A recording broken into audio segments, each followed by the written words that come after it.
You. Another episode of the Hangout. That's what we here to do.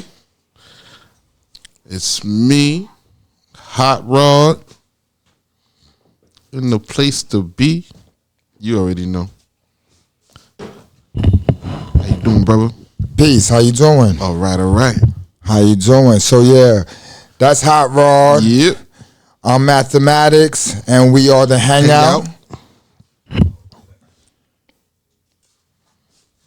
Yeah, we film all our shit by ourselves. Yeah, we do this. Word. By scratch. By scratch. Yeah, so that's Rod. I'm Mathematics. Yep. We're the Hangout. Yep. Thank you all for tuning in with us. Yes. If you don't know what the Hangout is, it's our S.STREET media show where we just hanging out. This is our second episode of the new season. Yep, new season. You know? Yeah. We want to give a shout out to the third co-host who is no longer with us, my man Woody.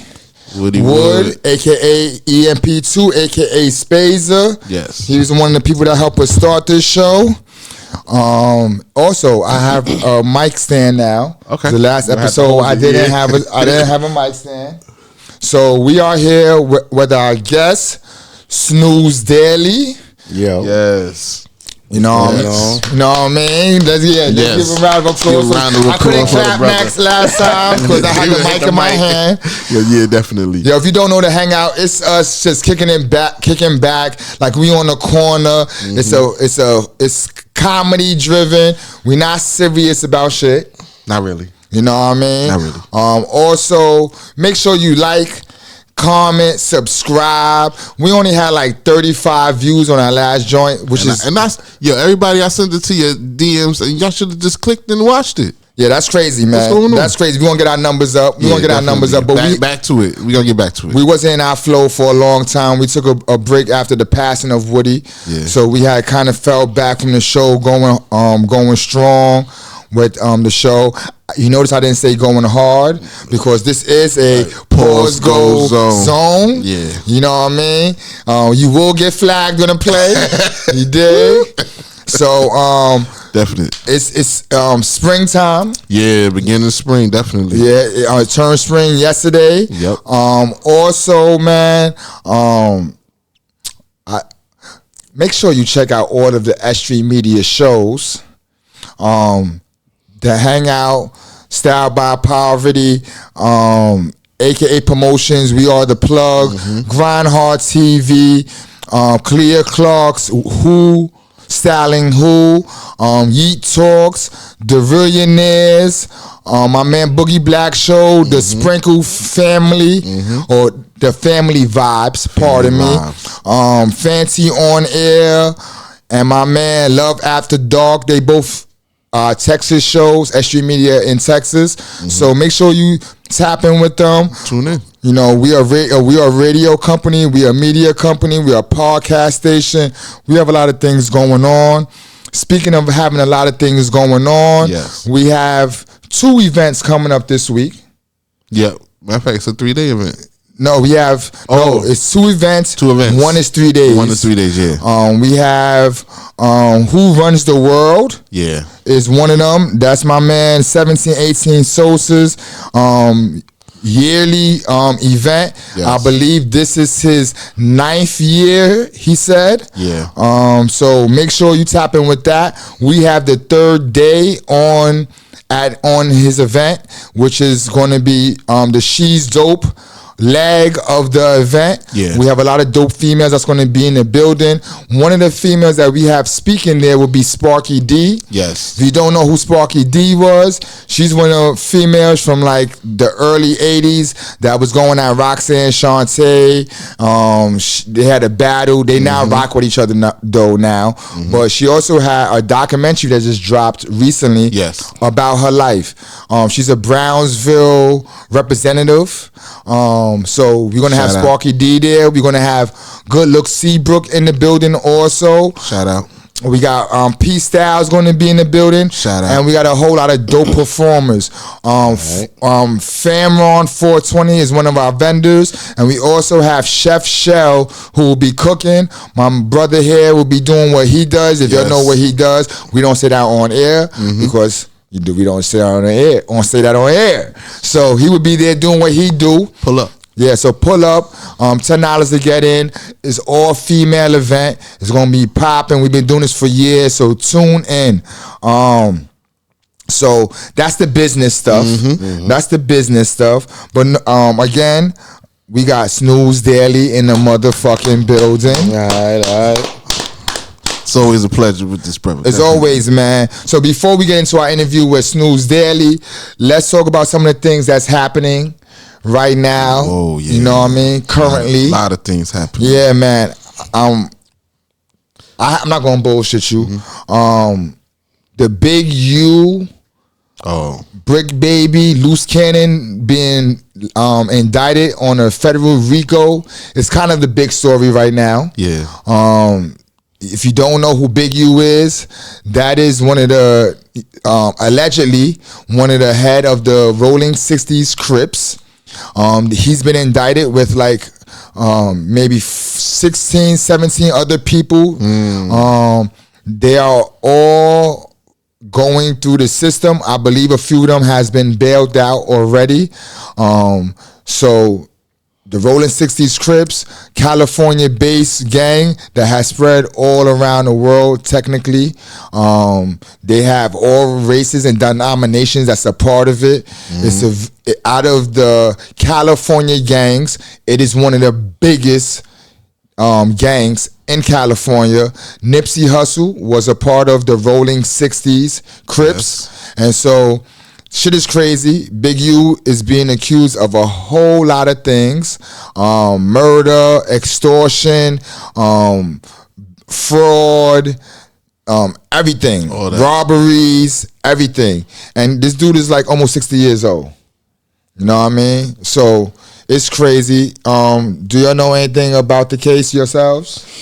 I mean, I've seen a little something about it. It's just basically the whole thing with him, Whack 100, going back and forth, you know what I'm saying? But, I mean, it's a little crazy to watch, you know what I'm saying, them being on that podcast, No Jumper. But, I mean, you got to think about it. Everybody that been on that podcast that went through it. Get indicted. Yeah, You know boy. what I mean? Like, So, I mean, at the end of the day, I guess they feel comfortable going up there speaking their business. I mean, that ain't a smart move, but yeah, that ain't the smartest gangster move to do. It's not. a lot of dudes ain't smart no more, though. That's a fact. I think people want the clout more than want to get away with the crime. I mean, you gotta look at it like this. There's cameras everywhere, number one. Everybody's recording everything nowadays, so I mean, if you're gonna do something, you really just out there. That's a fact. I think these dudes don't want to be famous. They want to be infamous. So they want to be the ones to be out like, my name's gonna. But when you put your name out there and it's for the wrong thing, you can't change that. You know what's crazy though? Back in our time, there was a lot of infamous dudes before the internet. Yeah, but you gotta also remember we ain't had no cameras like that. Nah, but what I mean is you became popping by the reputation. Word of mouth. But that was also how you carried yourself when you was around, the stories people seeing actually how you move. You know what I mean? Like, you know, the Lost Boys and the whole Jamaica Avenue shit. You done seen those situations, you know, heard stories. So, you know what I mean? You knew, you know, certain people knew how to go up on the Ave and pay attention because you knew they was lurking. But in the time now today, that couldn't exist. There's cameras everywhere. Everywhere. You know what I mean? So I agree. It's like, I mean, for some part of it is the infamous shit, but then some part of it is just straight idiocracy. Yeah. You know what I mean? Like the whole I'm above the law type mental. Yeah, they shooting people on camera. Exactly. Yeah, they wilding. Yeah, they showing people on camera, which is crazy. Surveillance. Don't shoot nobody by a Tesla because you recorded. Oh yeah, yeah, that's how they caught him. The dude that killed Julio. They was recording from the Tesla. They crazy, bro. Yeah. So this is big. This is big news right now. Definitely. Check out a lot of you can check out No Jumper. Check the internet. Yeah. It's everywhere. Bro. It's everywhere. It's on the news. They actually have actually the news showing it. RICO case, so you gotta understand how, especially right now, in this temperament we're in right now in this country. Yeah. Any big news is big news like that. I agree. Especially when it's about us. I mean, we tearing it down, yeah. But in that sense of gang, gang mentality, and all of that he's being accused of, I mean, it's pretty bad, bro. Yeah. And to be going through it at that age, he came home from prison 20 years ago. And his son plays for the Chargers. Actually, one of the people that were killed was the son's best friend who was living with him. And according to the internet, allegedly, Big U's DNA was found under his nails.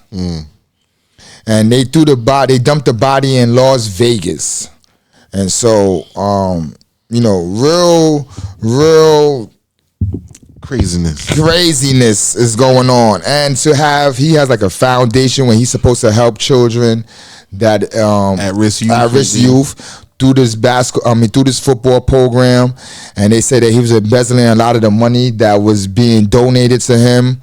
Also extorting rappers and athletes that came to LA. What's the check-in thing? I heard that the check-in was $100,000. I mean, depending on who they are, they're gonna get that bag. I mean, but that was the whole thing of the check-in thing, period. You know what I mean? Friendly extortion. Nah, some people friendly extortion because they were taken care of, but then others, they were, the game. Check in and then they rob you. Schoolboy Q was talking about it. Oh yeah, and they were saying that they was doing that, and they rob the person and give them a portion of the money back, saying that they got it back. Yeah. You know what I mean? That's crazy. I guess that's why Two Chainz, do you remember that incident when they were shooting at him on the Ave? He didn't check in. Do y'all remember that? He was going to the weed dispensary. And they started shooting at him. He's got the entourage and he does the little dip move. They're banging at him. They say, I'm not going to say that's part of it, but I believe that he didn't check in. Also, Adrian Broner, the boxer, he got kind of roughed up. They said that was because of the non-check-in. There's a lot of Rick Ross. They ran down on Rick Ross in the club, and they made the call to Big U or something like that, and Rick Ross had to send the money. So I'm gonna say this: I went to California I'm not gonna say a couple of years ago. I went to California maybe 6 years ago. I ain't checking with wait, let me take that back. I checked in, but I didn't pay to check in. I had a crip dude help somebody. Yeah, and he held us down. My man Create, shout out to Create. And we was on Slauson, we was in Burbank, we was in downtown LA, and comfortably. He's a well-known crip. Well, that's the thing. The check-in thing that's not checking in. That's hooking up with somebody your homeboy. Mm-hmm. This whole check-in thing is you don't know these dudes. You don't know these dudes. Just checking in for protection. You know what I mean? You gotta look at it like this. If somebody want to catch you, they gonna catch you wherever you at. So the whole thing of checking in is you just gotta roll and know how to move with your people. That's it. You know what I'm saying? Ain't no thing of checking in. It's funny because I was watching something about Eminem and the Booyah Tribe. Oh yeah, Booyah Tribe is no joke. And no joke. So no joke. Boy. You gotta think about that for a second. Niggas tried to run down on M, And he got the Booyah tribe involved, and they held him down. Ain't nobody touched him since. Them Samoans is powerful in California. Because they no joke, bro. It's just they move very organized. You know what I mean? And it's not even just on no, gang or crime thing. They're just a like they move family wise. That's a fact. You can't infiltrate, play that game, you get hurt. That's like The Rock, you know. And all his cousins. Yeah. And all his cousins. It's serious, bro. Like, you know what I mean? Like you would think we could move like that, but nah. You might get little Pap. Quando Rondo supposedly didn't check in, and they killed his cousin. I mean, when you look at it, bro, you just gotta like when those with them, it's a difference on how they live their lifestyle on camera and how they talk. I agree. Yeah. You know what I mean? When you live a lifestyle like that, you're kind of inviting that. When you move a certain way, you know what I mean? I'm not saying it can't happen, but 9 times out of 10, it's not going to. Yeah. You know what I mean? You just got to know how to move. And the difference is how you move with your positivity and your energy. You know what I mean? Like, you could see a dude, like, people like to roll 30 deep. To me, that's inviting drama. Facts. That's it. You know what I mean? Nowadays, you could walk around the wrong block 30 deep, and it could turn real bad quick. Dirty. But 9 times out of 10, if you be with a couple dudes, you know how to move. Dudes are respected. It ain't saying that you invincible, but if you know how to move, real recognize real, man. And then you just gotta know you ain't moving around no hungry wolves shining, and you ain't feeding nobody. They gonna come get you.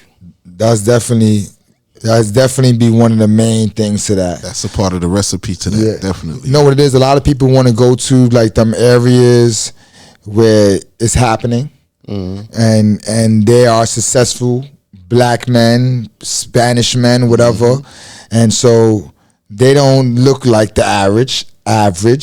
They have the jewelry on. They got the belts, the bags, the shoes. So it invites a target. Yeah, it's a target. You put a target on your back. You're putting a target on your back because you're walking around where people are struggling. It's not like, you know what I mean? For me, it's like this. It's not about blending in. It's about being who you are. Sometimes these dudes dress and show that lifestyle because, we all live in that era of, you know what I mean? Show off. The show off era. I got this, I got that. The facade for the gram. Do it for the gram era. That era. And doing it for the gram get you blammed. Right? That's a fact. Get you in the blotter. Early. Also 50 Cent versus Big Meech versus Rick Ross. You know what I mean? This is kind of old, but it's still kind of new because it's still happening right now. Still happening. I mean, it's comedy, bro. To me, it's like, I mean, when you look at Fifth, right? I mean, why do they keep fucking with this man, bro?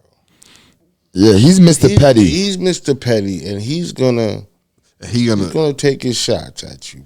And he can fight. But the whole thing is, he baits. It's like he slowly baits them in, cause he know they're gonna jump. He know how to do it to themselves. Exactly.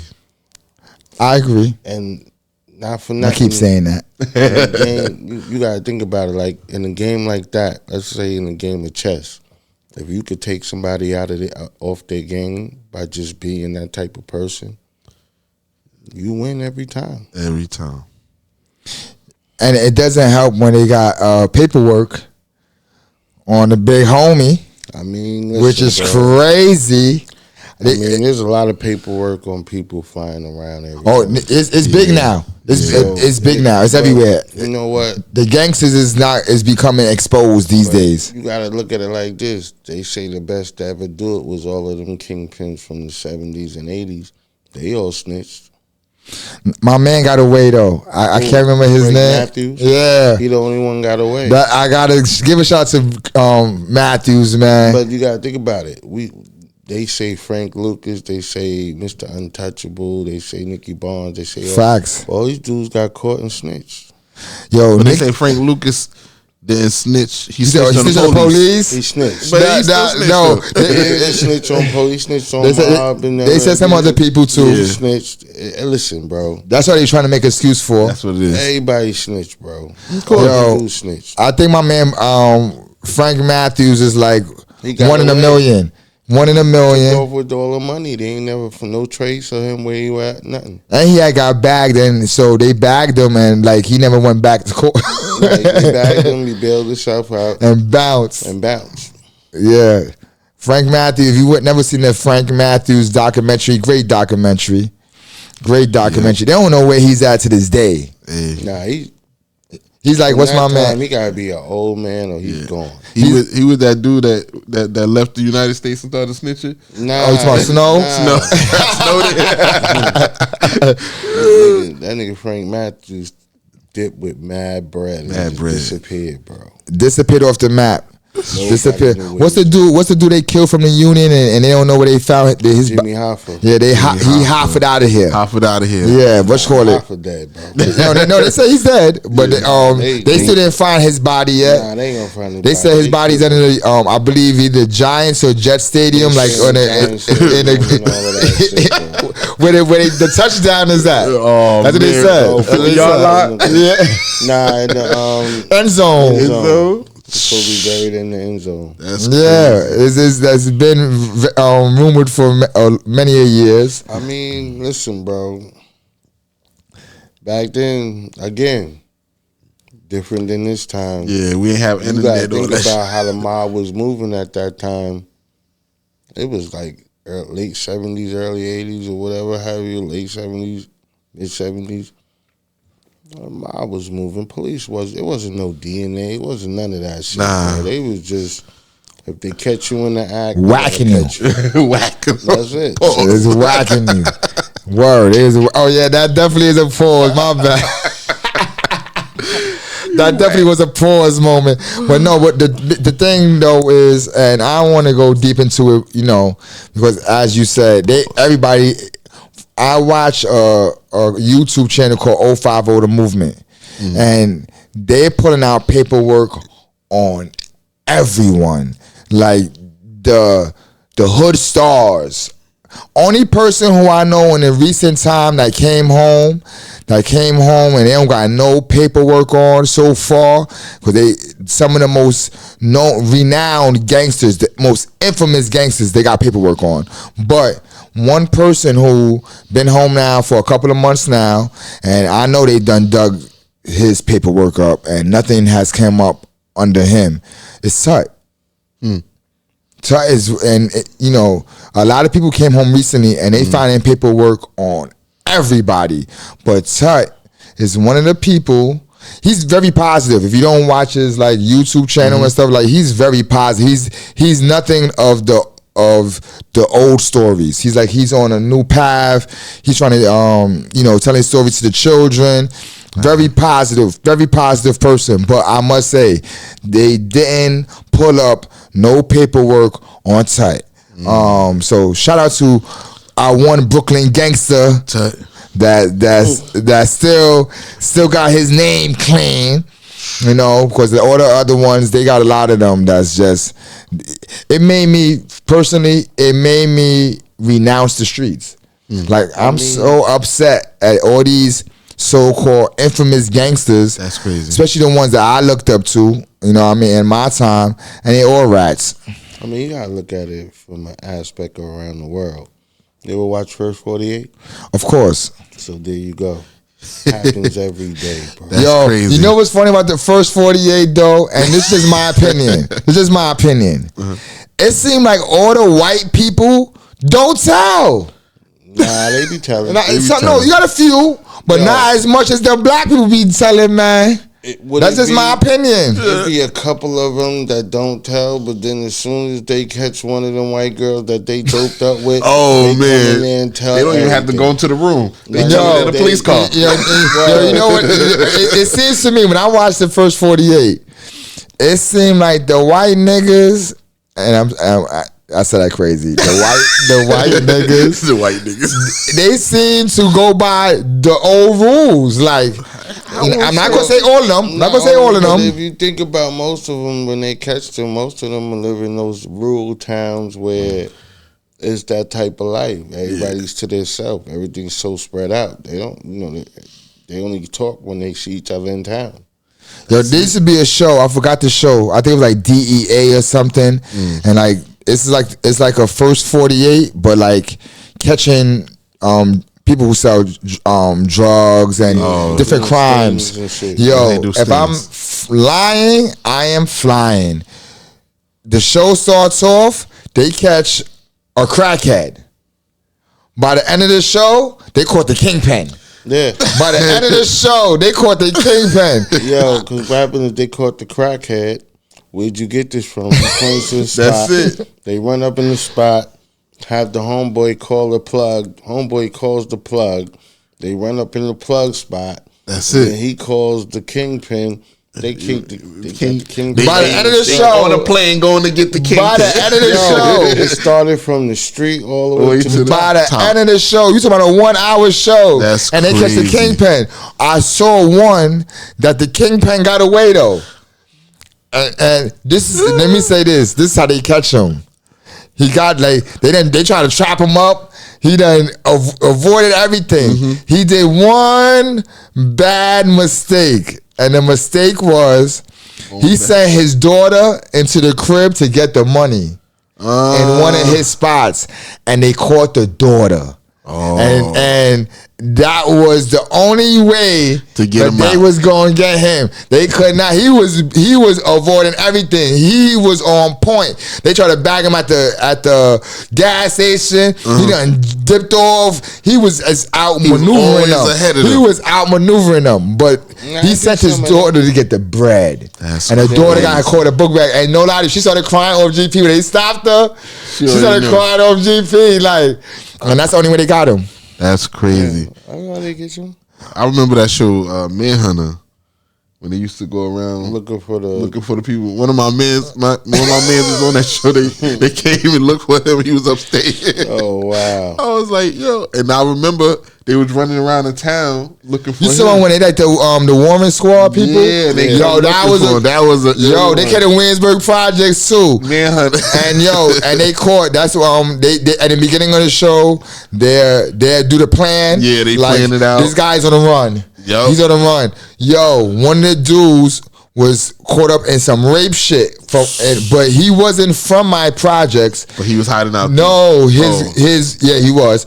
But he was married to this female in my projects, a Muslim lady. So proper. She's like in my age group though. But when I say so proper, nobody really bothered her. She was so nice, but her husband was on a run for rape. And they came to their projects. His crib lived next. She lived next to the basketball court. They came. I was like, oh shit! They was in the projects. But yeah, that show was ill. The Spanish ladies was bad too. The Spanish police was bad. I also watched it up north. I remember that show. Other news, man. Man. Other news. Charleston White. Speaking about snitching, Speaking about snitching, Charleston White. And for the people who don't know who Charleston White is, he's a person. I think everybody knows who Charleston. Yeah, true. He's huge. Pause. But he's a person that got his fame off of. He had a character that he was telling. Like that was a character. He's like, I'm gonna tell you. Think I don't care about you? You say you gonna beat me up? I'm gonna call him. And it was like a character he was doing. But the reality is, the character was truly him. It wasn't no character. Originally he claimed it was a character. It wasn't. Listen, the thing with Charleston White is this: when he said it in one of his interviews, when he was dressing up all proper with the bow tie and going to Congress and speaking, nobody was talking to him. Nobody believed in him. When he started acting like a fool and talking all of that shit on Instagram, everybody paid attention to him. Mm-hmm. Now, the crazy thing about Charleston White is he ain't never say he wasn't a snitch. He ain't never say he wasn't.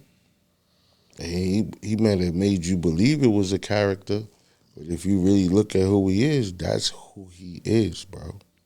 I agree, but originally he was portraying it as a character. As comedy.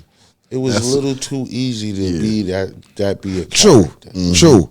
And his life after going to prison back in the days, because he did like 12 years or something like that, 10 years, something like that. He became like a counselor for children. Mm-hmm. He was doing a lot of programs for children. He was successful in that world, but he didn't get the attention that he wanted. No. And so this is where he turns into the caricature of himself. Mm-hmm. He tried to do politically correct. He didn't get the attention he wanted. So he gave you exactly who he was. I mean, at the end of the day, for me, it's a saying DMX said, expect people to be who they are. Mm-hmm. When they show you who they are, expect you to be that. And that's basically how I see it. I mean, when you see the youngest getting killed, he kind of celebrated because he say, look how he acted when Vaughn got killed. Yeah, I mean, I don't agree with how I don't agree with the things Vaughn and them did it. Me neither. Mm-hmm. But look how he reacted when they got killed. Vaughn was a serial killer. He killed over 7 people. I'm not gonna say he wasn't. I seen the documentary when all the people he killed and everything. I'm not here to defend him. Facts. I'm just saying in the sense of how Charleston White acts. Right. His approach is off. It's not off. He's telling you, I don't give a fuck. Yeah. There's no facade on that whole act. Mm-hmm. It's not even an act. That's what I'm saying. There's no facade on that. That's just a man who's literally like, I don't give a fuck. If it don't fuck with my money, or don't fuck with my fame, or don't fuck with me feeding my family, I don't give a fuck. I agree with what you're saying.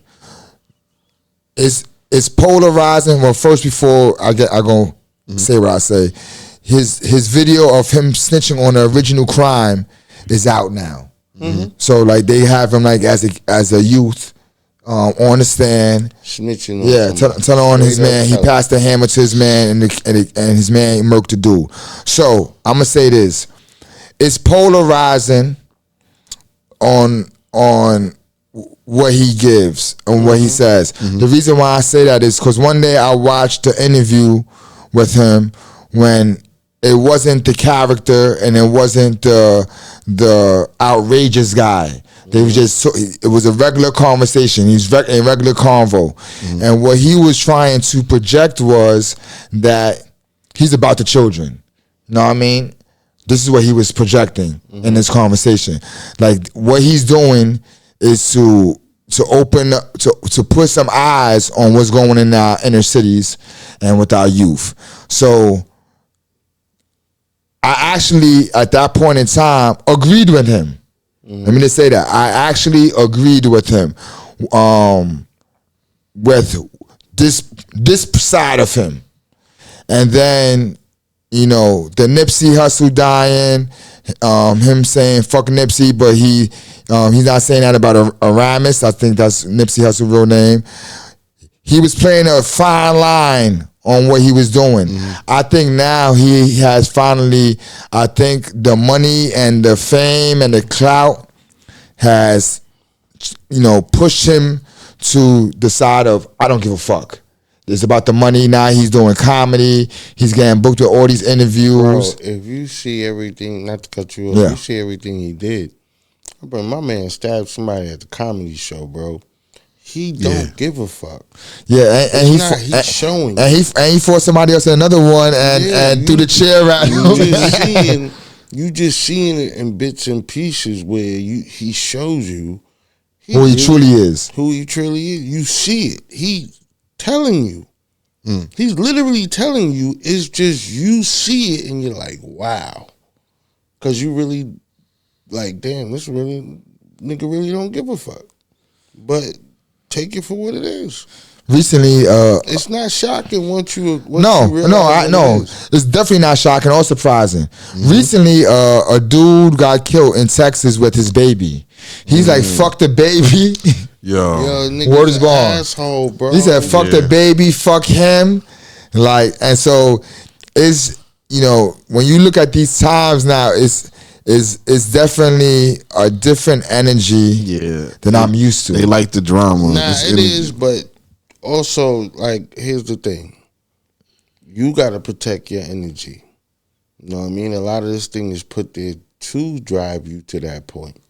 So, of course, you look at it and you take it in dosages, but I'm not paying no attention to that man too much. Yeah, that's a fact. I don't let nothing, like, I might come home from work and see a little short or something and be like, word, that's what we doing. And then I'm just going to keep it moving. You that's know what it. I mean? Definitely. I feel that. Definitely. Like, let that shit invade your energy. You got to learn, like, you got to protect your energy. This world is crazy.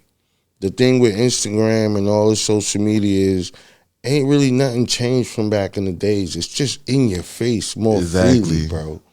Like, back in the days, we had to see it on the news or read about it or somebody told you the story.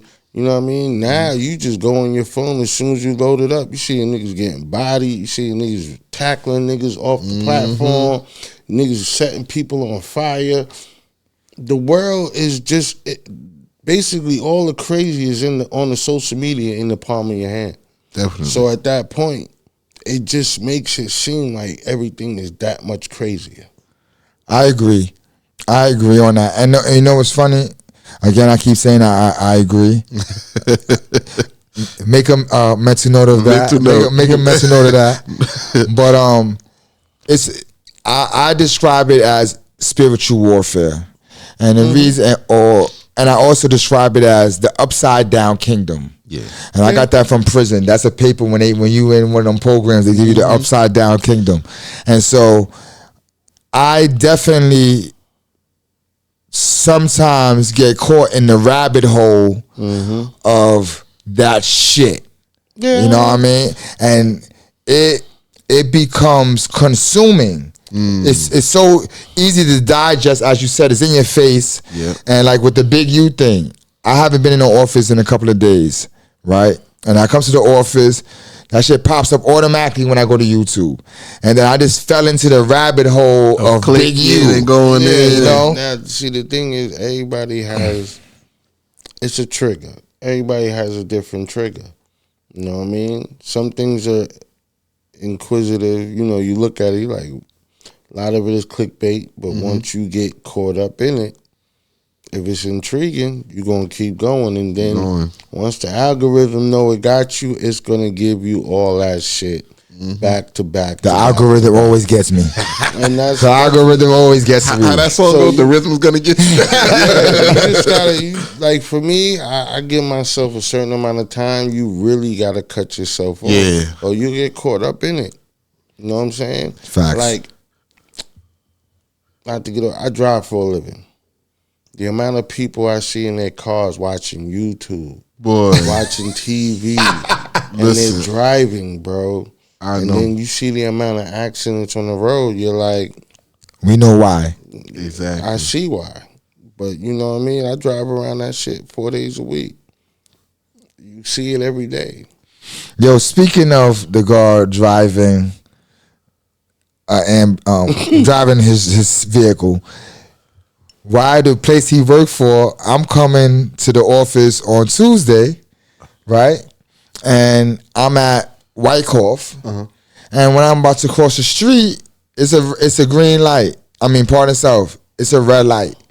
So when I'm about to cross the street, the fucking van comes past the red light and almost hits me, right? And so, do you remember my last story when I almost got hit by a car? With the cone, with the mirror, that I ran down on the car. The side mirror. And I hit the side. Yeah. All right. Similar situation, but I'm spiritual now. I'm spiritual now, and so it happened and threw me off because I went. So he did it. The light was green. Once it turned once it turned red, he was already past the line already when it turned red, and he stopped, and then so we both. He ran a light, but he was already past the thing already. I thought he was stopping, but he didn't stop. He pushed the gas, and so it was like the same time. Like when I'm crossing the street, I'm watching him first. That's why I knew when he ran the light. That's what you gotta watch out. And so something just made me keep my eye on this dude. And so when it turned red and it was like time for me to go, I had to hesitate. Because he was already past the line already. And then when I start walking, he goes. I said, and I had to do a little, oh shit. Jump back. So no bullshit, I ain't see Snooze yet. So if I turn the corner, Snooze walking up the block, I'm like this. The office that he's going to is where Snooze work at. And right next door to us. That's crazy. And so no bullshit. My mind, I was gonna run down on the van because I knew where it was going. Let me just keep it real with you. If this was 4 months ago, it would have been right at the door. I would have been running behind it. But since I knew where it was going, which would have made me run behind it more, but since I really knew it was going, I said, you know what? I'm not gonna go into mathematics mode. I'm gonna do this correctly. So when I seen the guard was walking towards me, I'm walking the other way. He like, yo, what's good? I said, yo, I gotta go to the spot. He like, yo, I said, yo, this nigga almost hit me with the van. I'm going to say something. Now here's what's funny. And God always protects me, and I'm gonna say why. Because the dude pulled over right in front of the spot, but on the other side of the street. Now, I could have just went to the van. And went at him. I'm keeping it a buck with you. I could have just went to the van. 4 months ago. But something told me, like, yo, do this correctly, man. Because I might kill him. If you know how I be moving. Don't put it out there. Don't put it out there. Yeah, you know how I be moving. I might go do something. I might go all the way, and I don't carry razors no more. So whatever I got is live action or off GP. So and I'm in that mode too. Like in my mind, I'm like, and so I say, you know what? I'm gonna handle this the correct way. And so I went inside. I'm like, yo, can I speak to the supervisor? And I went to go file a complaint. When I come back, she said, show me who it is. When I came out, the nigga was gone. I said, oh, this motherfucker. And so I'm like, yo, he like, I already know, boom, boom, blah, blah, blah, blah, blah, blah. So I'm talking to the person, exchange numbers. She texted me back after that too. Knew who it was. Checked the camera. Knew who it was. But almost caught me. Definitely almost caught me. The last time that happened, which I'm talking about months ago, the shit with the window, I'm not talking about a year ago. I'm talking about like summertime. Yep. And I ran down on his car. Coincidentally, it was a red light. Maybe 3 blocks away. I was on flash. And I ran, it looked like Superman, the first movie, the original one, when he had the book bag on, and he was next to the farm shit. Yeah, I was like that. Woo! And coincidentally, a cone was in my path. I never stopped to pick it up. I just grabbed it in motion. And ran down like this. And kalakada. His man went like this in the air. He looked at me. I said, motherfucker, you try to kill me. And let me say this. That one was closer than this one. This one was I had to do one of those. The other one was, I wasn't paying attention, and that shit touched my nose basically. Poof, like, oh shit. Through the light again. And so, I was, no lie to you, I was upset. I was coming from the bank. I was upset, and I said, "Oh, you are not getting away with that one. You are not getting away with that one." So yeah, the new Math or Anthony said, "I'm going to do this the correct way." This is going off topic, man. Me seeing the guard early this week. I was tight. I'm not going to bullshit you. That's crazy. Real quick, I just dropped a new episode of Style by Poverty on our S.STREET Media YouTube channel. It is called this. I don't. My episodes are not by numbers. It is by titles. So this one is called From Saul to Paul, aka From Mathematics to Anthony. It's talks about my spiritual journey. I am no longer in the nation of gods and earths no more. After 34 years, I stepped away from it. I stepped away from it in January, but I just made it a public thing because I had to go talk to my peoples individually first before I made it public.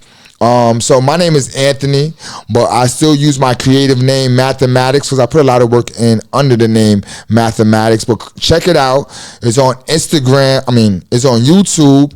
And it's called Styled by Poverty. And this episode is called From Saul to Paul. It's the story, if you know the story of Saul to Paul. If not, Google it. It is something that's similar to my life experience.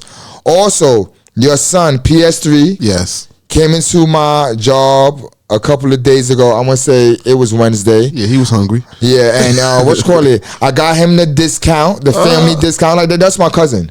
When they asked me, like, yo, who's that? I'm like, that's my cousin. And I got him the family discount. For me, it felt good being at a spot, because he's younger. He's my son. He's older than my son, but they're around the same age. To be in a place that I could be used that way. And when I say use, use is not always negative. Yeah. You know what I mean? That I could be in a position that people I know could come to Manhattan, 42nd and Broadway.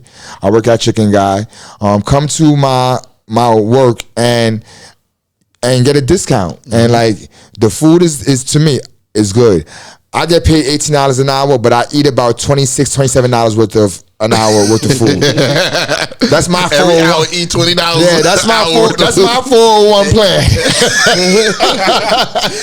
You gotta be fat by the time you leave. I'm trying to.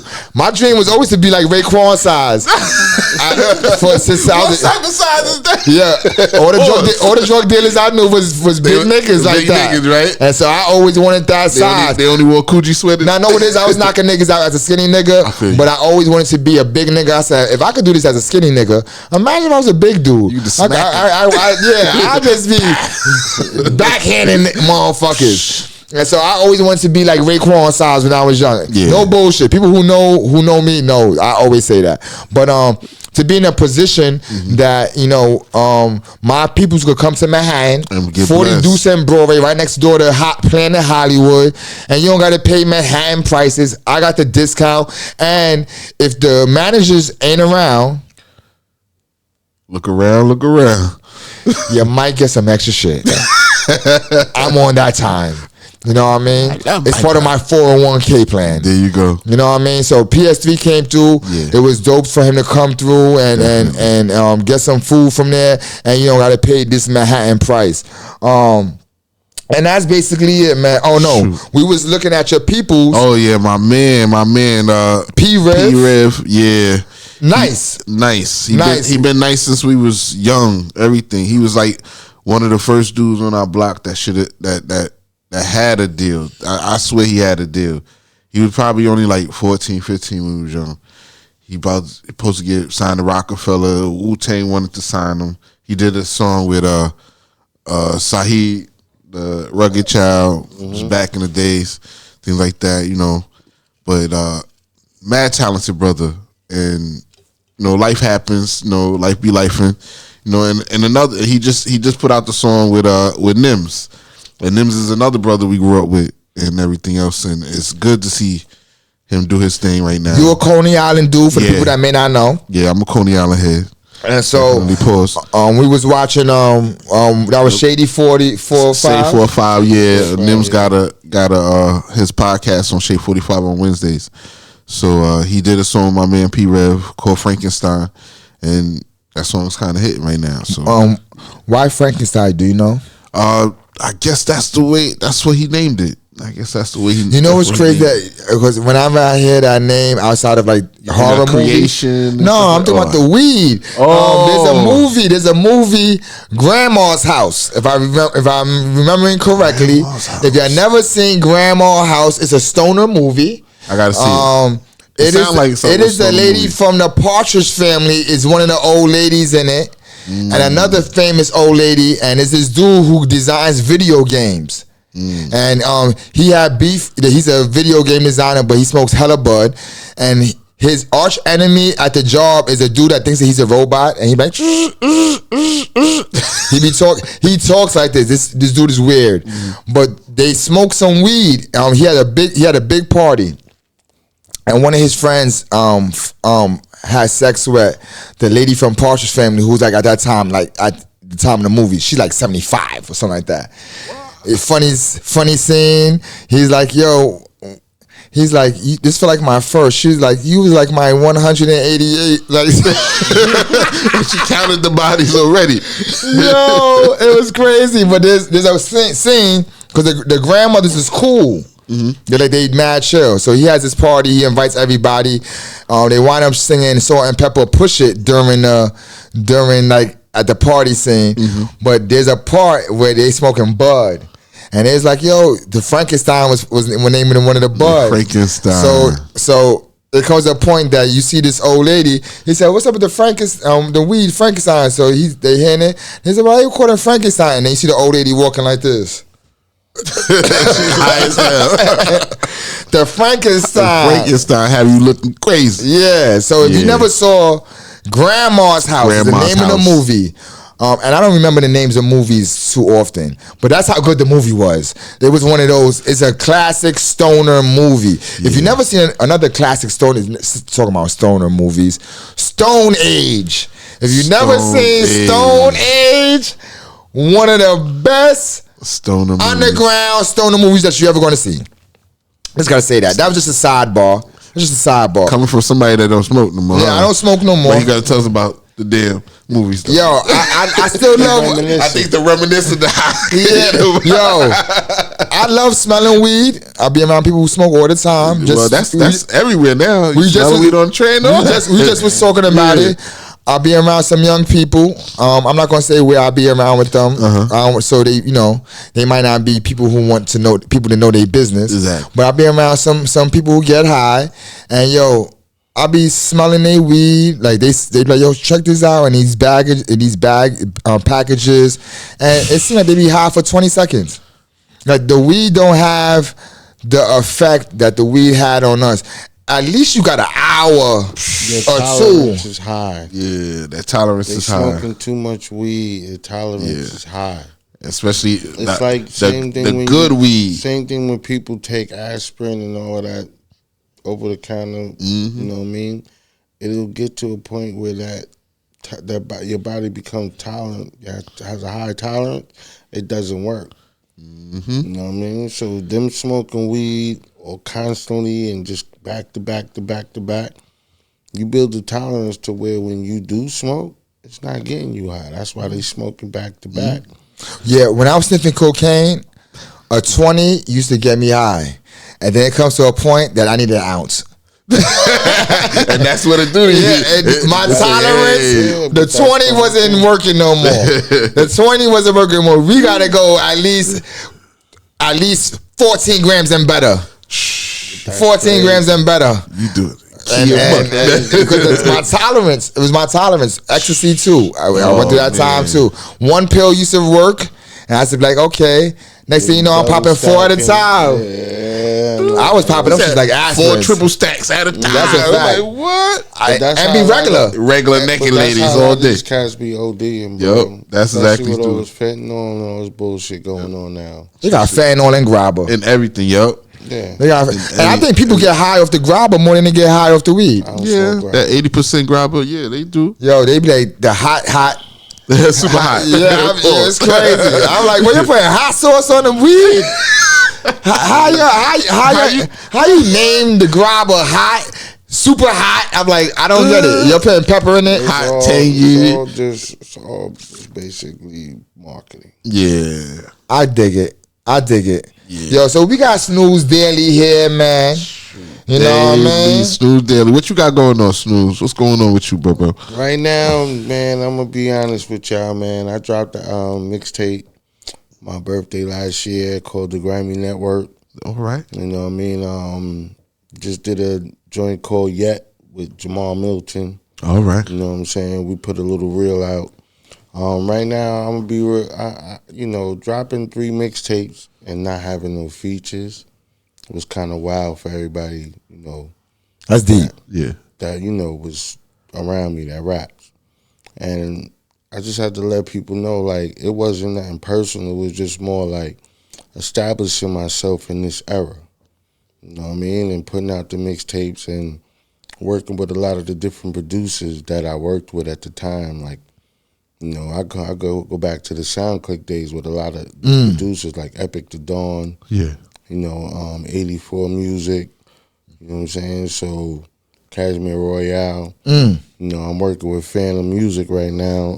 That's fair. G, Phantom of the Beat. Family. So, it's all an experience, you know what I mean? So, the first mixtape was the Movement mixtape. And, I had DJ Cool Kid host it. You know what I'm saying? I didn't even know that. Yeah, and I listened. You played that right? That was the Grammy Network. Okay. So the Movement mixtape, I had DJ Cool Kid host it. You know what I'm saying? Excuse me. I was like right after one of my homies passed away, my man Crack Val. So that was more like my, coming out of that little rut. You know what I'm saying? Being in a little state of depression because, that's my right-hand man. Like, there wouldn't be no Snooze Daily without him. You know what I'm saying? So it's kind of bugged out when, you lose that because you feel like you lost half of yourself. Was it to street stuff? Nah, just, health situation, regular life.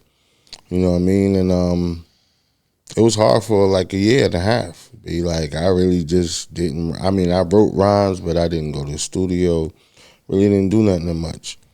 And then, one day it was just like, had the itch. Like, yo, I gotta get back to it. So when I did that, I thought to myself, because before my man passed, he introduced me to Phantom. You know what I'm saying? Oh, wow. So that's how you meet Phantom? That's how I met Phantom, through Crazy. him. One day, I'm a fan of the UMCs. Me too. Blue Cheese. Me and my man grew up since middle school. Me too. So that whole era of hip hop was me and him. I was a DJ at the time. I had turntables. I spit people rhymes in the mirror. Everybody did that. Yeah, we all did that, definitely. So one day, in the lunchroom, I was always the nigga making the beats while niggas rhyme. So when it came around, they would look at me like, yo, you ain't gonna rhyme? And I'm like, nah. So my man one day was like, yo, when you go home, write a rhyme. I wrote a rhyme. That shit was trash, bro. Like, I'll be real with you. Now looking back, that shit was trash. But my man never told me that. I think everybody's first rhyme is kind of trash, though. Like, it's your coming in. You're coming of age, finding yourself. But my man not telling me it was trash, you know what I'm saying, at the time, I ain't know. You know what I mean? Like, looking back at myself, I don't even remember the rhyme, but at the time when I got better and realized, like, damn, my shit was trash. But my man never told me. He was like, yo, just keep writing, keep working. Around what year was your first rhyme? We talking like 91, 92. Like 19. All right, so I beat you, and you're older than me. My first rap is like 87, somewhere around there. Here's the thing. And my shit was terrible. I was making beats. You know what I'm saying? I was making beats. I was DJing. My first demo was from Lord Self, who did the Onyx Last Days album. Oh, wow. You know what I'm saying? So he's a Long Island dude? Nah, he did Lord Self, 24/4 production. He did the Black Trump joint for Jay-Z and Nas. No. Jay-Z. Black Helter Skelter and Raekwon and them. Oh, I know you're talking about. The Black, you know what I'm saying? Yeah. So wow, I know exactly what you're talking my demo days, when I was like 17, 18, I'm running around with Lord Self. You know what I mean? The whole Onyx Last Days album, I'm the gopher. You know what I mean? If niggas don't know what a gopher is, that's all the crazy. You was the what they would say now is you the son. You was running to the store. You probably know my peoples. That my peoples was Gangrene. Probably that was Fedro's little brother. Nah, it was just basically Onyx, Lord Self, because I was like the intern. Wow. Go to the store, get some Philly blunts. Yo, keep the change. When you coming home from the studio on some nights with like $200-$300. So working like that just kept a nigga into it. And then when my man and them, getting older, I went to Job Corps. So around that time, my mans and them was still working, doing the music. They wound up forming a group. My man formed a group with some other homies we know called IGT. They wound up getting signed to Loud Records around the time when Wu-Tang got signed. Oh, shit. So around this time, all that's going on, my man was like, yo, just keep working. When, we always had this pack, whoever get on, gonna take care of the other. And when he got the deal, he ain't never front, stall on me nothing. Anything that I had, he had availability to, he shared it with me. So I was able to see some wild things. I was able to see him write for some people. I was able to see him do a lot of things in the music industry and learn a lot. Conversations with Matty C, Scott Free, being in the building with them. I actually lost a job because of meeting Pun. Wow. With him. I was living upstate, working at the Holiday Inn. This around the time they was doing the twin shit. And they performed it at Syracuse University. So they stayed at the hotel. Homeboy at the front desk, we cool. He don't believe I know him. They called for a pillow. At this time, I'm the janitor. I'm literally cleaning up, making sure that they call for a pillow. I go upstairs. I see Cuban Links, Pun, Joe's in the other room. Niggas invite me in. We get high, get fucked up. Wow. I go back downstairs, pass out on the couch in the lobby. Oh, Lose man. my job. You know what I mean? So being through all of that just gave me back the itch. So getting back just... How long was the space between you, like, trying to do your thing at your, in your early years to you coming back to it? A big space, because, like, when my man and them got signed, I was in my 20s. And then I didn't start rhyming until after my son was born, and I was probably like 30, 32. Holy shit. Like, I was still rhyming through that whole time, but not, my man's been signed, so I'm just playing my position, but I'm making beats around that time for everybody in the neighborhood. I'm not known as Snooze D around that time, though. I'm known as Sleep. Let me ask you, because that's one of my questions. How do you get the name Snooze Daily? Where did that come from? The name Snooze Daily comes from my baby mom's cousin.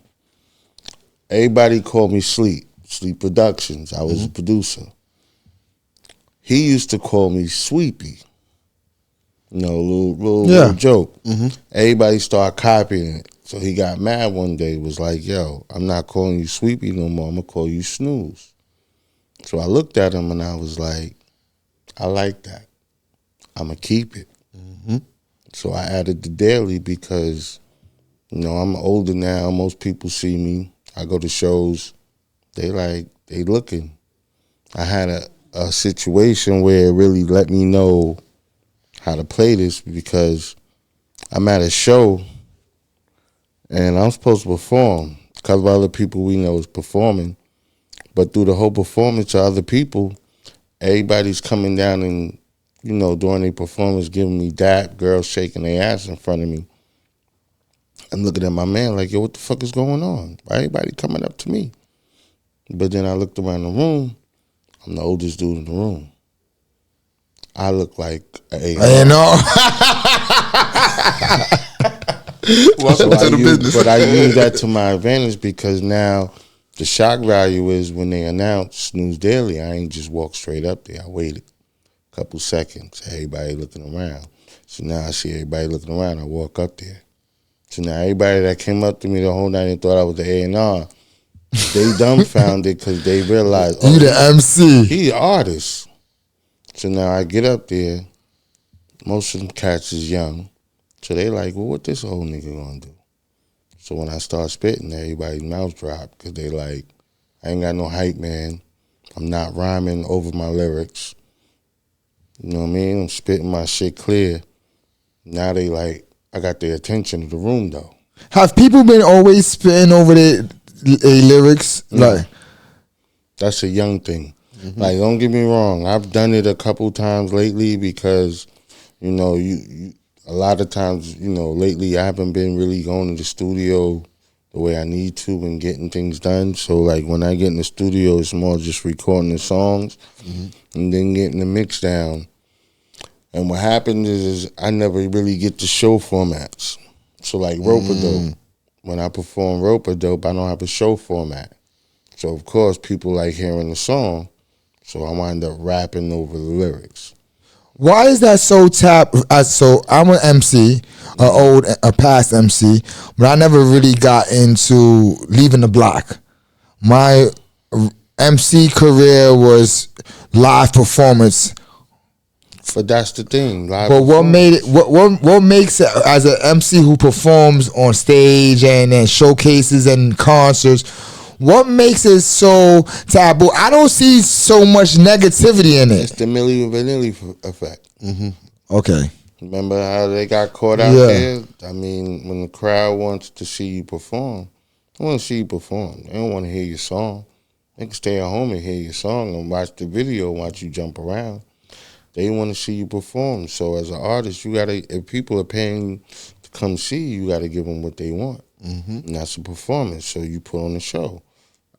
You know, you see some of the artists, they got the earpiece. That's like giving them the beat because of the arena or whatever have you. But like even when I did some of your shows, I've, you know what I mean, most time rhymed over my beats, maybe just the ad-libs, you know, in and out ad-libs, yeah. So that way, you know, I don't have to kill myself trying to keep up the whole song. Because you see, birth control wise, yeah, but I don't. If you see, like most of my performers, I'm by myself. I don't have a hype man. I don't have nobody on stage with me. It's just being by myself.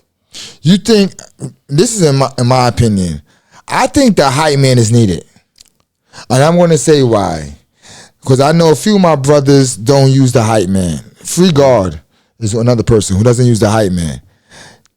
I think the hype man is essential to the performance because they usually accentuate like certain parts of the rhyme that should be accentuated. But that's why you have your ad-libs. Okay. See, like, all right, you get into the era now where like music has gotten so nowadays with the so fast rapping and the drill and everything.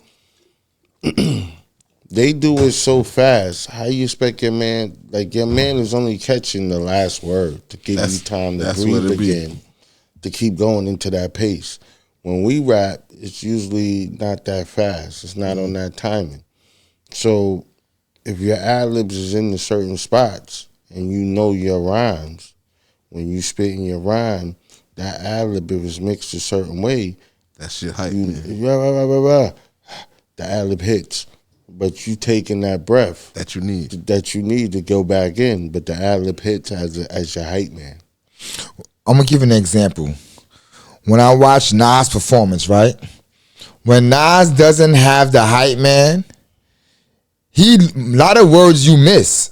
He don't even say the words. Like he misses a lot of words. He's using the breath control, but he's rhyming. You gotta look at it like this. He's using the breath control.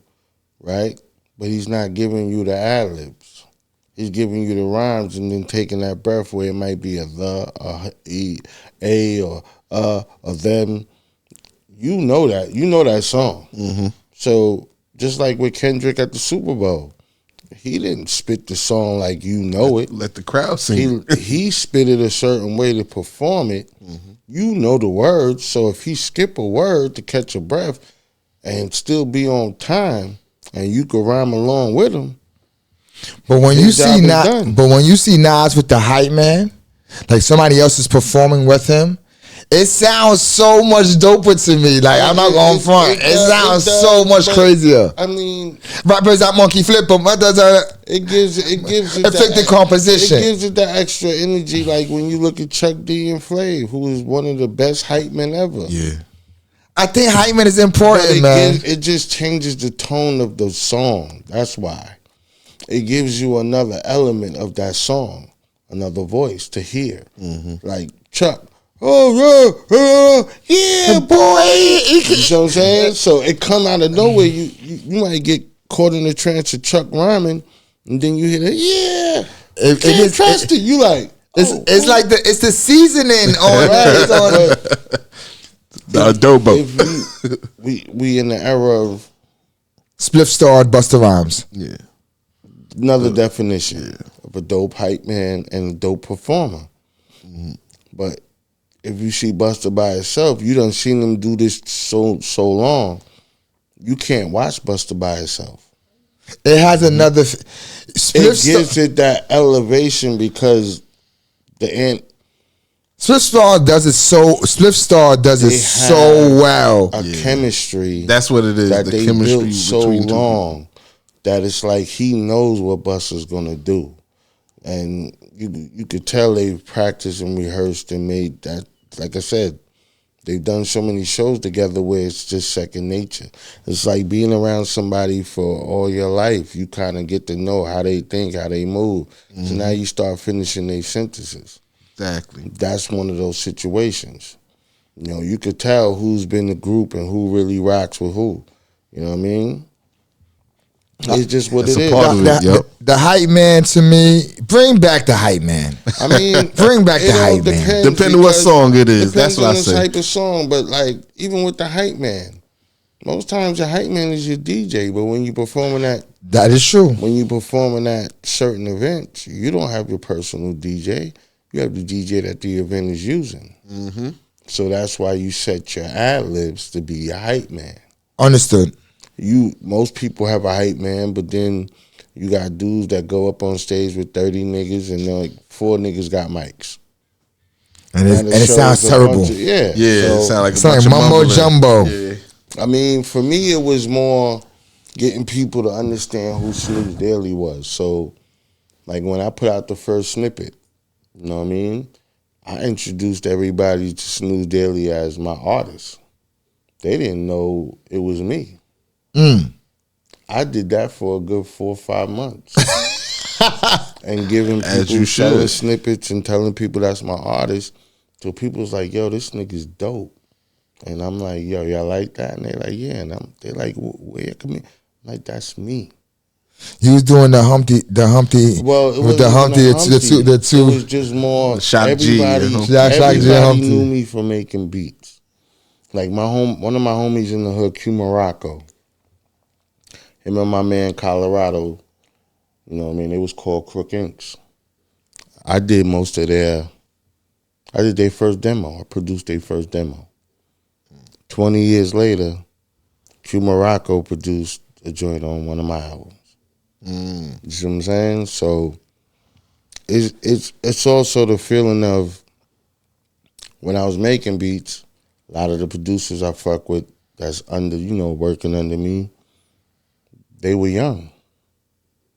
I showed them how to work the MP, like my man Fuse, Basquiat. I don't know if y'all know who Fuse is. Did a lot of the 808 Mafia and stuff like that. I heard of them. My man Fuse produces a lot of that shit. Now he's got plaques all over the place. That's one of my homies from the hood. You know what I mean? To this day, he still got my MP.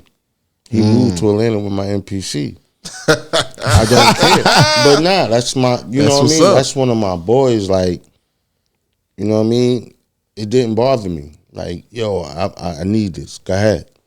But now, 18 plaques later, was it worth it? Yeah. I still got some of my friends' Nintendo cartridges. You know what I'm saying? So it's just a point of, like, I'm a dude that likes music so much. Like, I see talent in some of my boys, like my brothers, like Fuse. He was talented. He gave me beats that was fire. Never had charged me a dime. You know what I mean? So it's to a point now where he's took the MP. I'm quite sure if I call him right now, like, yo, I need a beat, bro, he'll send me something. See your whole pack and be like, here, take what you want out of it. Yeah, real quick, man. The song that I was introduced to you by is Oh Lord. Oh Lord, man. Yeah, a dope song, man. Dope song. That's the first Snooze Daily song that I heard. Very lyrically sound, the beat crazy, and you know, I seen the video later after, and even the video, a lot of my peoples is in it, Remy is in it, Grind Hard TV's in it. Remy Dollars, you know what I mean? TV. So how did that song come about? That song came about me getting the itch to get back in the studio and record an album and record, like, just put some work out. And I said to myself after my man died, it was more like, if I'm going to do this seriously. I'm not going to play with it. I'm not going to, you know, just do it for my own listening pleasure. I'm going to really try and do this and put it out. So it's going to sound crazy, but this is kind of like the universe taking a hold of shit. I hadn't spoke to Phantom in like 4 years. Now, he gave me a beat that I did a song called YGB, Young Gifted and Black. It's the Aretha Franklin sample. He gave me the beat. I recorded this song. It was before my boy died. Recorded the song, thought I sent it to Phantom. I had another homeboy, his name was Phantom. It was the wrong email I sent it to. So it was bugged out. This is how we get to Oh Lord. About a month, 2 months go by, I don't hear nothing from Phantom. So in my mind, I'm thinking I sent him the beat. He not fucking with the song. So I'm like, oh, this nigga not fucking with me. He ain't even answer me back. Like, yo, this dope, nothing. So, like, whatever. So fast forward, Capadonna comes out with the song. The Young Gifted and Black song. The beat. The beat. You're telling the story on it. Wow. So I hear that. And I'm like, yeah, Phantom's not fucking with me. Like, yo, he's definitely not fucking with me. So. Was it his beat? It was his beat. Oh, it was the beat he gave to me, but I sent it to the wrong person. So he think I never did anything with it. He sells it to Capadonna. So time go by, you know, my man passes. I'm like, if I'm going to do this shit, I'm going to do it for real. I got to find Phantom. I go to Instagram, click on the Instagram to open the app. This is where the universe fucks my head up. Instagram loads up. You know how when the first page comes on, it loads up and then it hits you with the first load up. So come on, I'm trying to figure out, I don't even know how to even start looking for Phantom. I don't even know if he calls himself Phantom, whatever. I'm just like, I got to find this nigga. The first thing that fucking pops up when Instagram loads up is the page of Phantom of the Beat. Wow. So in the song, Oh Lord, when I say this must be God's plan, the union is so unique. When I see that, I text him, yo, this is Snooze. I don't know if you remember me. I met you with Val. Like, we'll see how this goes. Before I could even put my phone down, bing, bing, yo, nigga, what up, So I'm like, okay, he remember me. So I'm like, yo, I tell him what I'm doing, what I'm about to do. He's like, well, send me what you got. So I had a couple songs I had already in the stash. I sent him those. So then he sent me a folder. Oh Lord wasn't in that first folder. Oh Lord was in the third folder that he wanted to send to me 2 months after that. Wow. I recorded a song called Imperial. It's the first beat Phantom gave me. We did that. He liked it. We had to like kind of get it mixed and get it ready. Second folder came. Beast and Wolverine is in that folder. I write Beast and Wolverine. I don't record it. Third folder comes. I hear Oh Lord. I'm like, Oh Lord. this is it. I write Oh Lord in like 10, 15 minutes. That's what's up. I go to the studio that night, record it, send it back to him. He's like, this is the joint. So we go back to the studio, mix it, get it ready, and then you can see how everything else went. Definitely. That's crazy. That's crazy. Phantom, if you don't know who Phantom of the Beat is, he also did Apollo Kids for Ghostface. Magic Stick for 50. He did shit for Buster. Sure indeed. Inspector Deck. UMCs. I would say just basically go up, look up Phantom of the Beat discography. If you a hip hop head, Yeah, he got some hits under his belt. I got a lot of my homeboys that's fans of Phantom. I'm a fan. Like, opening up his discography, one of my boys one day like really fucked their head up because they didn't really know he did all of that music. Apollo Kids is one of my favorite Ghostface songs, like hands down. Like he one and Apollo Kids is like two of my favorite Ghostface songs. He got joints, bro. Like I got some new shit that you know what I mean I ain't released yet, but it's coming. So before we get into what you about to, because we got to get into what you about to drop, because our time is getting limited. You are a Long Island MC. That's right. So I would like to know, how you feel about the Long Island hip hop scene, past versus present. I mean, from my point of view, the present ain't really Long Island present MCs. There's a lot of dudes that's nice, but they ain't really got nothing on the past.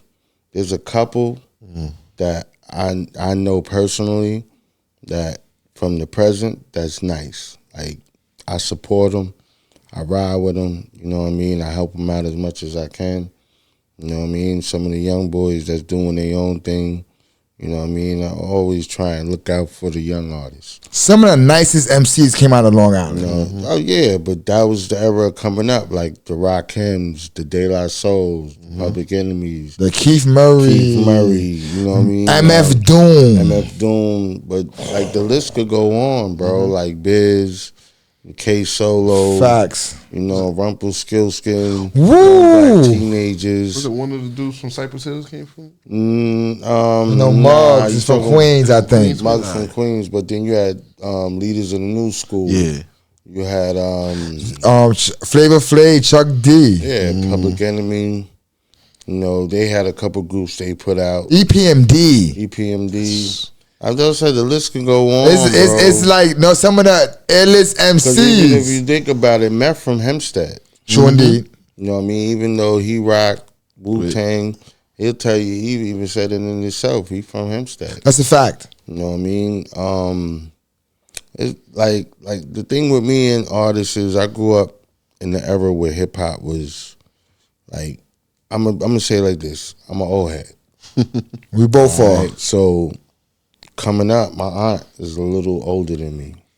So going to my grandmother's crib, I got the experience of listening to the Kool Herc tapes. Ooh. So growing up, that was my experience of hip hop. So hearing all of that stuff, being 7, 8 years old, 9 years old, and hearing the Kool Herc tapes, and then, hearing Planet Rock and all of that stuff, Africa Bambaataa and all of them, and then coming up, Grandmaster Flash, Furious 5, and then as the eras progressed, the EPMDs, the Rakims, the Public Enemies, and then progressing again. So being able to experience hip-hop from the beginning till current, for me, it's more an honor and also a type of wisdom that I have over a lot of artists. You know what I'm saying? So I know how you feel. I don't. Because we grew up with hip hop, literally. Yeah. So I don't judge artists in the sense of how nice they are. I really judge artists on their work ethic.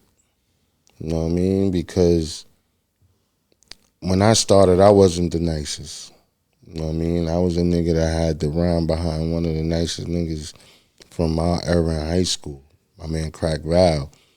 He was known as the dude. Like, so to be a partner and be in a group with him, you know, and you be in the studio and he go in the booth and he like, yeah. I'm like, nah, I'm going first. Because there's no way I'm rhyming after this. Exactly. You know what I mean? That was big in back in the days. You didn't want to be, you didn't want to grind behind another nigga that's nice. But it got to a point where it made you right to at least be on the track, to at least match or at least hold your own. Yep. You know what I'm saying? So then when you got to that point of that, it just got to a point where he started fucking with my head. Like, nah, nigga, you ain't rapping first no more. You going last. So we got this joint called Best on the Block where he ran first. And I'll tell you the truth, I was in that studio, I must have wrote like 10 different verses before I got my verse to lay down. Did you Cappuccino Winter Storm him? Winter Wars him? I mean, you got to. You got to. Like, me and Jamal Milton got a joint out right now called Yet. Shout out to Jamal Milton. You know, that's the homie. Like, you know what I mean? He been doing this thing for a little while, and I've been watching him. You know what I mean? And we chill out. You know what I mean? A lot of people don't really think we know each other because they don't see us together, but that's the homie. Like, and the music seems like it's two different worlds. We're on two different sides of the spectrum with our music. I'm on some real street, old school, 90s street shit, boom bap New York. He's on the comedic black power, black excellence. But my man is nice. He spits it in a way that is digestible. Like it don't sound like Tribe Called Quest. He's preaching, but it doesn't come off like he's preaching. Like, his wordplay is crazy. See how, let me put you on type of talk. Yeah, and it's done with a slang that most people can relate to. I understand, you know what I'm saying? Yeah. So that's what makes it ill for me. Like when we did the joint Yet, you know what I mean? And him just teaching me a little things about melodies because we come from the era it wasn't about melody. Facts. So, you know, being in the crib, sometimes he'll come over, chill, I'm working on something. He'll give me little tips that work for me. Changes the whole dynamic of songs and everything for me, like sounds. So it's dope, but even doing the song Yet, you know what I mean? It was one of those situations where I heard his verse, and I was like, yeah, I got to get busy. Because there's no way I'm going to let you know.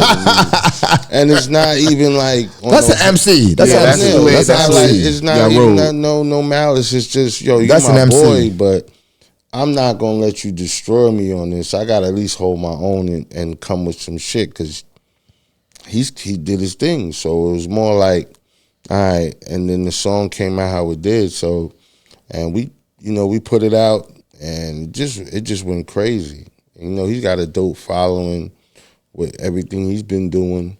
He be going viral on certain things. Yeah. Well, the thing is, the Lord Jamar stuff that he's connected to and all that. But see, all of that is because of who he is and how he moves. And like, I think for me, it's just the point of knowing him and getting to know him a lot more than most people would. You know what I mean? Like, I get to see him when he's not out and about. You know what I mean? When he comes over and we're like just downtime, kicking it and vibing, you know, pushing ideas off of each other with music.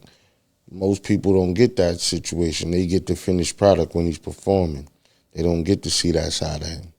You know what I mean? So that's just an honor for me to see that.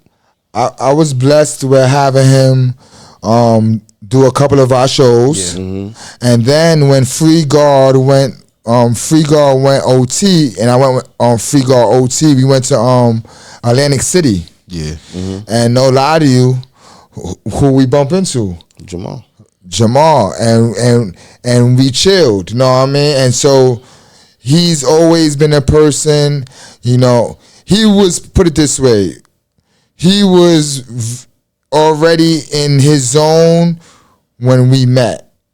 Like he was already in, like he already had songs where, who he had a song where? Joey Badass. Joey Badass already. When I met him, that's already done already. You know what I mean?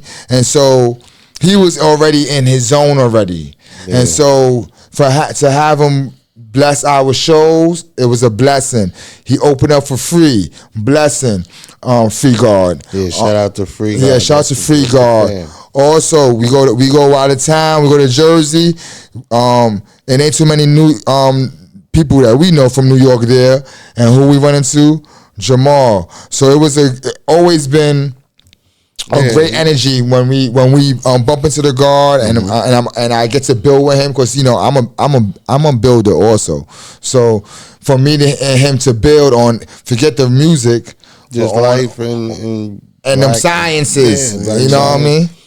That's definitely the part of how we chill at the crib too. Like, you know what I mean? Like, you know, my man Lyle, I be with him all the time. You know what I'm saying? That's all fam. Like I'm the oldest, but I've watched all of them come up. You know what I mean? And like they've been to the crib when I was living with Mom Dukes and making beats in the basement. You know, everybody's been around. We've known each other. We've never really like hung like we hung now, but it's nothing different than what it was back then. It's just everything is timing.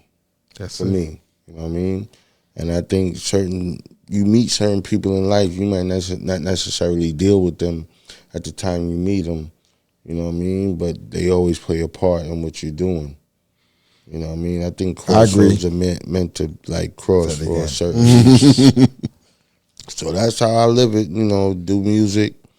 Most of the music is all my life experiences, you know, past, present, future, what I've seen, what I've gone through, what I've experienced with other people. You know what I mean? And that's basically all it is. A lot of the titles says a lot of what's going on in my head. So when like the oh Lord, you know what I mean, that was all the situation. Like at the time, making it everything that was going on, it was more like, yo, am I playing myself going back to this music, or am I wasting my time? So it's one of those situations, you know, when you stress, you're like, oh Lord, like, you know, you gotta call on that help. Yeah, so it's one of those situations where, you know, I have experiences in life, and that's what forms my music. It's just a vibe and the energy. Definitely. You know what I mean? And that's what I go off of, you know what I mean? That's how I get the music. Before we get ready to close out, let me give a shout out to the one Long Island, one of the Long Island groups that I was pushing heavy a couple of years back. They performed for my birthday. Also, Dunbar Records. Dunbar Records. If you don't know who Dunbar Records is, check them out. They on YouTube. Dunbar Records, spelled exactly how it sounds. Two of the nicest dudes that I ever heard from Long Island, and I hope my man, one of them went to prison. I hope he's home now. It's been a while. I hope he's home now. But two of the illest dudes I know from Long Island. So, yo, what can we expect from Snooze Daily coming up, man? What should we be expecting? Well, I'm right now I'm working on a project called Shock the World. And basically it's just, you know, I gave everybody 3 mixtapes of just Snooze Daily. Gotcha. You know what I mean? To get you introduced to who I am. This album is more of just the different styles and variety of music and how I put it together. It's all one sound, but it's just the difference of flows, you know, and dealing with the melodies, like working with Jamal. Gotcha. And learning how to deal with the melodies. So just giving a different taste to the music and how I would do it. You know when should we be expecting this? Honestly, I haven't really come out with a release date yet. You know what I mean? But I'm working to really drop it soon, maybe in the next 2 to 3 months, because I'm just about done with it, but I got to send it out to get mixed. you know what I mean, and stuff like that. But I got a single coming out soon, you know what I mean, with me and Phantom, because that EP is just about done. You know, I've been doing a lot of work, bro, behind the scenes, and that's why I haven't really done any shows in the last couple months. But, you know, I got a show coming up on the 27th of March with World of Rhyme at Grindhard TV. Shout out to World of Rhyme, a.k.a. Grindhard TV, S.STREET Media family. And, of course, you know, I run around with, you know, I Am Strong Island. You see it on the coat, my man DC3. So, you know, I do shows with a lot of the old homies and everything when they call me out. But I just took a little break just to focus on the music and life. The last 2 years, you know, losing family members and everything like that. So just dealing with that, life in itself, and, you know, life be lifing. I mean, life is going life, so you just got to learn how to deal with it. And I've come to a point with everything that's been going on, I was able to find a balance. So that's what Shock the World is basically what I'm talking about in most of it. You know what I mean? Like, having that depression and realizing I was in a depressive state and getting myself out of it without no therapy, just basically being creative with it. Creative and accepting that things were going on and it was affecting me. And maybe just not talking to anybody about it, but talking to the paper. That was my therapy. I couldn't understand that completely, because for me, I deal with depression. I'm a person who deal with depression, panic, and anxiety. And so I've been out of the creative mode for a very long time. I still do business, but creatively, I haven't been in my creative mode. Over a year, we took a break from. We was doing the Hangout sporadically, like when we did the S.STREET Media Live and stuff like that. But before my man passed away, we was kind of in like a weekly mode. Like every week we was producing. And so when he passed away, that kind of threw a wrench in my creativity, because my man Woody, the third host of the Hangout, was kind of my OG for my hood, first of all, but he's the person that kind of got me into creative mode again. He was your inspiration. Yeah, he was my muse. And so we was doing clothing together. He got me like with the Hangout. He wanted me to bring back the Vandal Hour, because I didn't even want to bring back that show. And he was like, yo, God, we got to do it. And so he had pushed me so much. I was doing a grant at the time. I applied for a grant at the time, and he'd come to the studio every Friday, and we'd just talk creatively. And so even when he passed, I don't even have that no more, to be honest with you. You still got it. No, I mean, I'm gonna tell you what it is. I don't know how spiritual you are, but you still got it. The thing is, you gotta talk like he's still here. You just gotta have the conversation with him. And so what I mean is, I know I possess it, but what it is to have that conversation. You can still have. That's what I'm trying to. The meeting of the minds is kind of like. But see, what I'm saying to you is for instance, my man Crack Val. You know what I mean? So energy wise, yeah, he's not physically here, but I still have those conversations.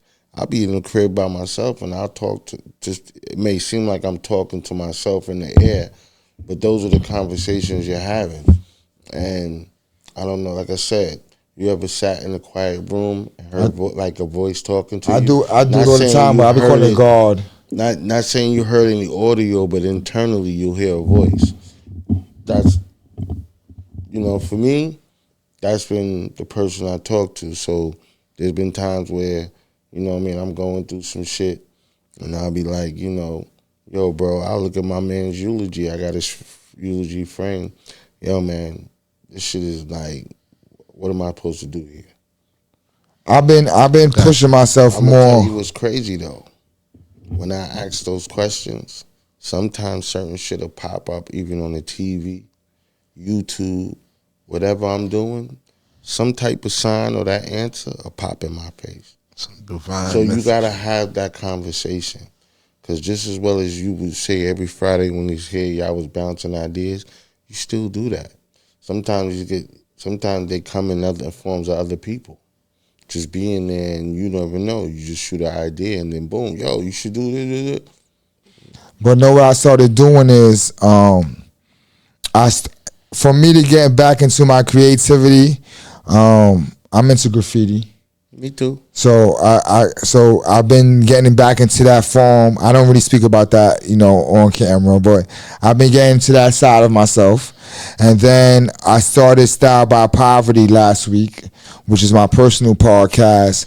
And the response from people about the podcast kind of made me say, all right, I got to take a deep dive into this. I'm going to tell you the truth, bro. The thing is, the more you go in deep, dig deep, you're going to realize how many people can relate to what you're talking about and going through.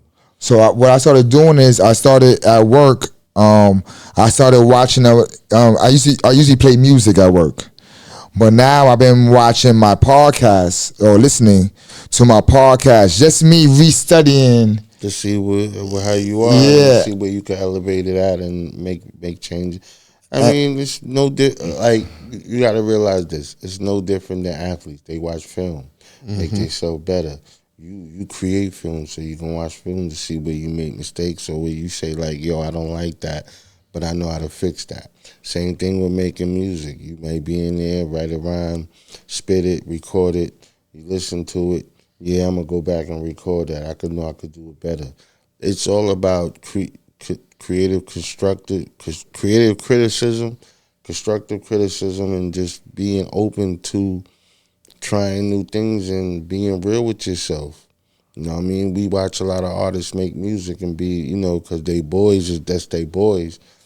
They, they think they're the hottest thing in the hood, but you're the hottest thing in that circumference of you and your boys. You got to step out to see what the people think.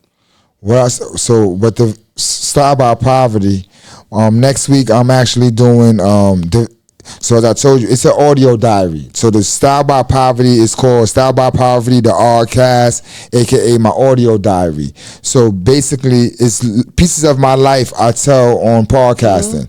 So my next one I'm doing, which I already started writing already, it's already down. Not all of it, but a lot of it is going to be the Vandal Hour years, me starting the Vandal Hour. And my third and fourth one for sure, one is going to be mental health. I'm going to go into mental health seriously, and then I'm going to do one called Purple Rain, and which is going to be my first. I never did a Style by Poverty that was about females. So I've been telling all my life stories, but never went into the female world with it. And so Purple Rain is going to be me taking a dive into, because I have a lot of women who hit me and be like, yo, you never really talk about your female relationships. And I'll be like, I really can't. A lot of people want to, a lot of people like the relationship talk because, that's just where we're at in the world right now. It's the... Women want to hear your story. Women, especially you telling your story all the time. I'm telling my story all the time. And women be like, yo, you never talk about none of your relationships. I'm like, I can't because I don't watch the show. I mean, at the end of the day, telling my business. It's just the climate of most dudes. Like, that's that big saying now. Like, if you open up to a woman, she gonna hold it up against you. Like, you see all of this stuff, the battle of sexes on the internet and everything. Of course. So, you know what I mean? The 20 versus 1 was crazy. My thing, to me, that's just straight comedy. The ones with Woody, is crazy. The dude, you seen the one with the millionaire that went on there, right? No. All right, well, there's a millionaire dude that went in there, black dude. He went up in there stunting, and they literally just let him have it. That's a life hit you. He thought the money's gonna get him fast. But the whole thing is see. Some men gotta realize how you look and how you do things. Like, you got money and all of that, but you in the club popping bottles, but you talking about finding a wife. There's no way nobody's gonna marry you. Hell no. You already showing player vibes. You walking in there, you dress like you just left the club. You don't show husband material. Nah. As soon as he walked in, a couple of them pop. Oh, I gotta watch that one. Because I like those. It's just funny because you see where most people don't even understand what they want. Exactly. You know what I mean? And you see how fucked up it is with people who think they really know what they want and don't. I saw one where the girl came in a wheelchair. You see that one? There's one where the girl come in a wheelchair, but she stands up. Everybody need love. Yo, they lit her out. They're like, yo, what you in the wheelchair? But yo, that's what they said. You gotta understand, there's a couple of them. Like, here's the thing. You get the millionaire player type, right? Got played. Now you get the dude who's really about his business, set up right, got it. They shoot him down. So it's like, yo, you can't win. You can't win. At that point, you're just what like, you spitting at the time. I've come to a point in my life, man. I'm gonna be who I am. Somebody gonna enjoy it. If not, that's a fact. That's a fact. That's it. And that's basically what it is, yo. You just gotta. You just like. That's crazy. You saw that. Be me. Mm-hmm. I do that all the time. I just be me, yo. That's a fact. I gotta check out. Just now when I checked my phone for the time, it was 111. Mm-hmm. I've been seeing those numbers all for the past like 2 weeks now. What's crazy is today I seen 444. I was gonna play the number and I forgot, so I'm gonna check the number today. It better not have came out. Yo, I gotta check it. Here's the funny thing with those numbers: you'd be lucky if you get them played after a certain time. Yo, my check was 444 after taxes. Yeah, no, before taxes it was 444, and then when I got off the train, it was 444. So today I was like, I gotta play that number, so I gotta check it. Yo, we want to thank Snooze Daily for coming through, man. Thanks for having me. Coming through the Hangout. Do you where can they find you at? They looking for tap into your shit. You can find me at Snooze Daily, Instagram. Basically, I just tell everybody, Google the name Snooze Daily. I'm everywhere. I got music out there everywhere, free downloads. You can find me on Spotify, YouTube. You know what I'm saying? I'm just a music head. I love music. I put music out. I don't give a damn, man. That's what's up. I ain't worried about no streams and all that shit. I'm on the same type of time. I'm not going to bullshit you. As far as the merch and stuff, I got merch and stuff coming as far as hoodies, T-shirts. We about to get some vinyl for this album and all that. That's where it's at. So that's where it's at. You know what I mean? We putting together packages because I ain't trying to rate people, bro. I'm trying to give people an experience of who I am for a good price. Nothing crazy. I ain't trying to rate my pockets. We live in a time where everything is overpriced and too expensive. Yeah. So I'm trying to give people an experience for a nice dollar where they feel like they didn't get robbed and they got their money worth. And you make profit. I ain't worrying about too much to profit. I just if I make my money back, I'm cool. Oh yeah, I'm on that same type of time. Yeah. Yo, where they can find you at, girl? Yo, they can find me on Instagram, Get Fed Records. Hit me anytime, any place, anytime. That's it. Yo, you can find me on Facebook at Anthony G Math Womble. I wouldn't go look in there because I don't really accept people into that realm. But you can check me out on Instagram at Styled by Poverty LLC. Mm-hmm. There ain't no other one. I'm gonna just say that there ain't no other one. It's LLC. If you do see another one, let me know so I can sue them. I write it up. What you call it? And you can also find the company on S_Street _media. We on YouTube also. Yep. Check out all of our shows. We have a dope lineup of shows. We just dropped a new episode of Let's Talk About It. We just dropped a new episode of Styled by Poverty. We just dropped a new episode of The Millionaires. Tap in. We definitely going to be fixing up that YouTube page too. We're going to be putting thumbnails, descriptions. I'm going to put some time towards that. We got a lot of things going on also next week. Who Runs the World? And on Friday, we have the Meeting of the Minds, which is every last Friday of every month. pull up. $5 donation, you get a free roll up. I got the roll ups back there. We got Raws, we got Blazy Susies, we got all types of stuff. So you get a free roll up with your $5 donation. We're gonna have our situation situated. You already know what I'm talking about. And come vibe out. Bring your music. What we're going to start doing next month is, if you want to have a listening party, it's going to cost you something like $30 for an hour. We're not trying to kill nobody. You get pardon me, $30 for a half an hour.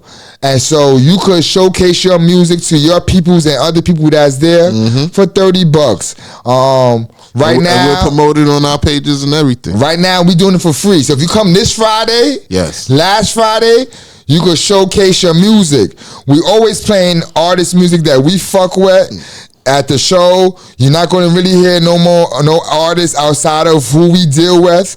But if you want to take a half an hour to do what you want to do with your music, let me know.